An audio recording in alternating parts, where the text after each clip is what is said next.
I don't think Americans have a motivation problem when it comes to fitness, but I think we have an environment problem. We hear lots of stories of people who go to Europe and they lose weight without even trying. But it's not like they just go to Europe and all of a sudden they're more disciplined. They're not eating a certain dietary pattern. In fact, most of the time they're enjoying themselves. And they're usually not going to the gym, it's vacation. So they're not just becoming more disciplined because they're on vacation. It's because they just inherently start moving more. I myself and people I personally know have experienced this going to Greece because that's where my family's from. And I'm not exercising, I'm not paying attention to what I'm eating, but we still somehow lost weight. I think there's a few things that contribute to this. One, you can argue, well, they're on vacation, they're less stressed, they're not having to go to work. I think food is also a big part of it, but I want to talk about one specific element of this, and that's movement. The reason you feel like you have to force yourself to work out or schedule it into your day and drag yourself to the gym is because your life and the environment we live in is designed to keep us still. Here's what we do in the US. We wake up, we sit on our couches, we drive to work and we sit at work, and then we drive home, we sit to relax, we sit to rest. Majority of our day is sitting. We're so sedentary as a culture, and I'm not saying anything new. I think we all know this at this point. And then we try to fix it with an hour at the gym a couple of days a week. So we're chasing harder workouts, more intense runs, more time working out, more routines, more strictness, more discipline. And maybe that works for a little bit, but it's not very sustainable. And when it starts to not work, we start to think that it must be something with us. Something's wrong with me. 1 in 4 Americans age 6 and older hold a gym membership. But we still have really poor health outcomes. So how can it be that we're exercising, but we're not getting health results from it? So here's the shift. Fitness isn't supposed to be just one isolated workout, not just your gym time. It's supposed to be woven into our day. Movement is a lifestyle. It's not something to be scheduled. In many parts of the world, in Europe, where we hear a lot of these stories from, movement is woven in to daily life. It's seamless. Walking is transportation. Walking to work or cycling to work, walking to run your errands, walking to meet up with family and friends for coffee or for dinner, and then carrying things back from the market.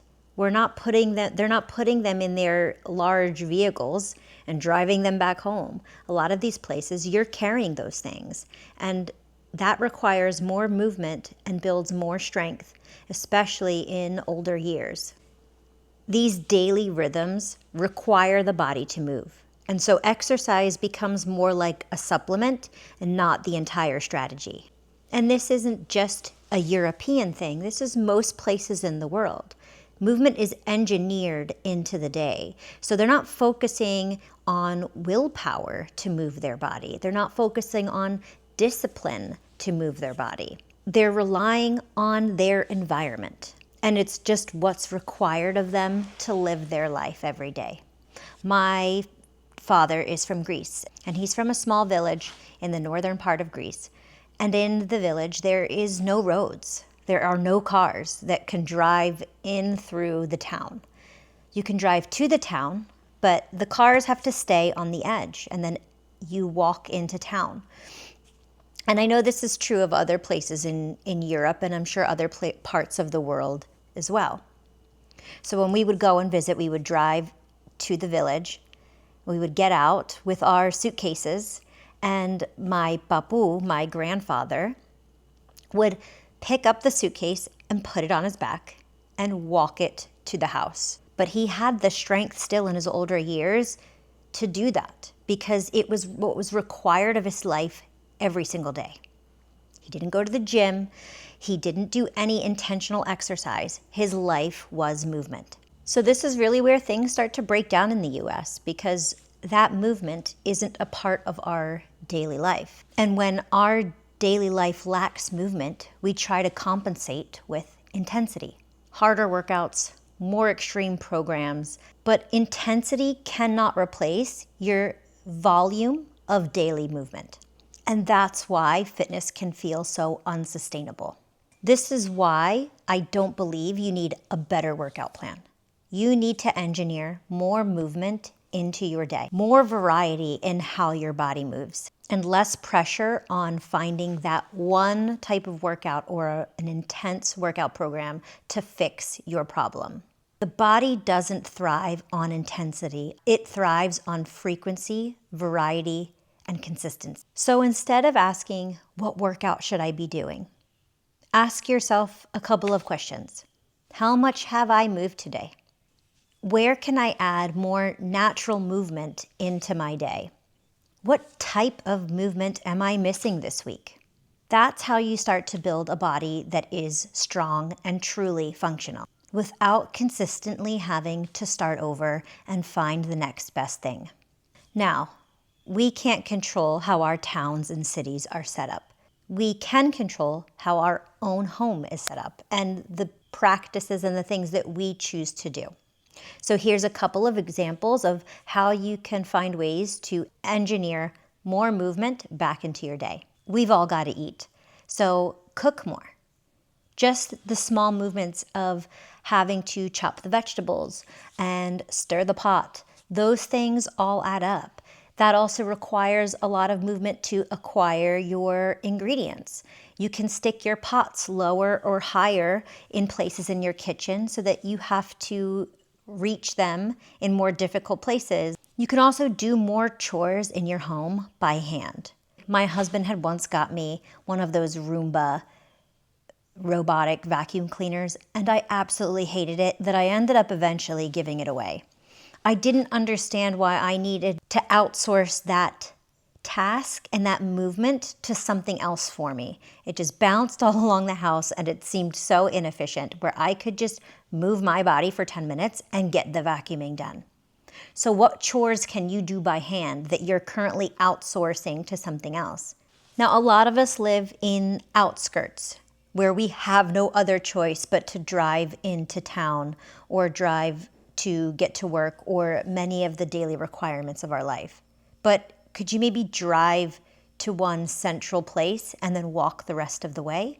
And instead of getting in our car to go from one place to another, can we just keep our car in that one spot and then walk by foot to all of the other things that we might have to do?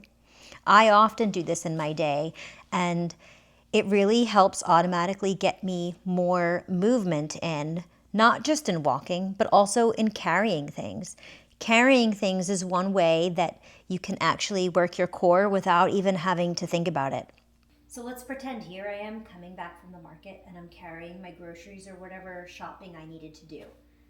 I'm already using so much more of my body by just holding this. The weight wants to pull me this way, but I have to use my core to stay upright. So these oblique muscles, this side of my body really has to work in order to stabilize me. And then if I switch, because this arm starts to get tired, the same thing. This wants to pull me this way, but I have to use these core muscles to stabilize myself. The same would go if I carried something this way. If I've got the weight in front of me, it wants to pull me this way. So I have to use all of the muscles here in my back and my glutes to pull me or keep me in this upright position. And if I had a backpack on, carrying things to and from work, like a laptop and the things that I would need for my day, that weight would want to pull me backward. And I would have to use my core, my abdomen, to keep myself upright. And this isn't even just a problem when we don't walk to the grocery store and carry our groceries back. I also know that online shopping and grocery delivery are a hugely prevalent thing. We don't even get out of our cars now to go in the store and do all that movement to walk around and pick things off the shelf. and carry the bags back to our vehicle. We can just pull in to the front and someone else do it for us.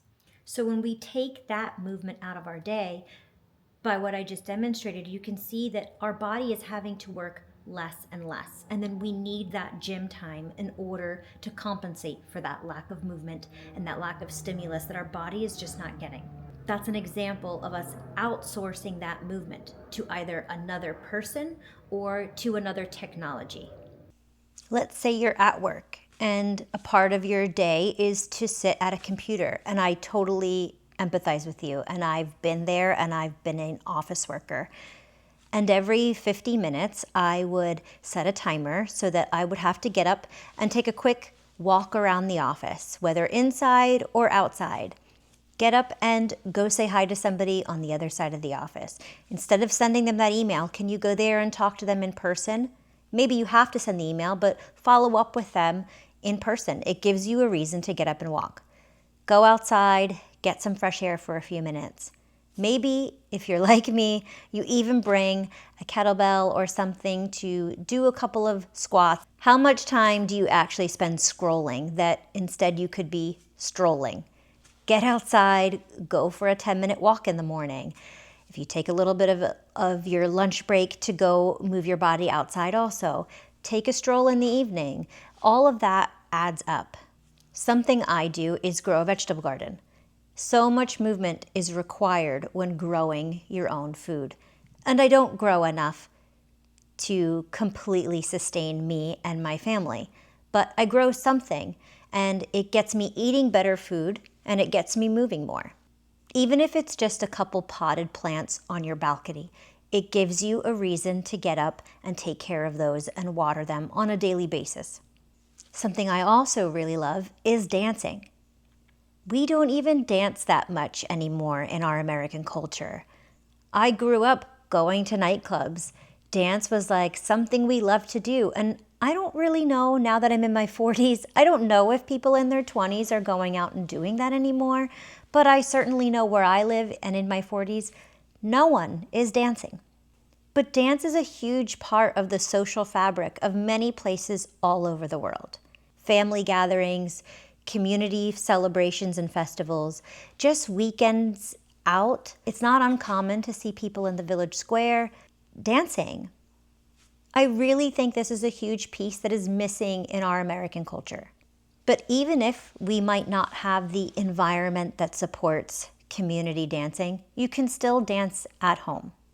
Put on some fun music and you can get your own body moving by yourself. It is more fun to do with family and friends, but if they're not into it, who says that you can't still just dance and have fun on your own? I also really love to have dance parties with my son. He loves just putting on music, and we just try to make it a part of our day where we get to move in a way that is expressive and fun. It's also not wrong or bad to exercise. Sometimes we have to because we don't get that movement in our day, and it's okay. It's also okay to enjoy moving your body in that way. I know that I do. That hour of time that you're working out doesn't negate needing to have movement in the rest of our day. Workouts aren't the only movement our body needs. It's the supplement, but daily movement is the foundation. You don't need to be a more disciplined person. You need a life that supports movement.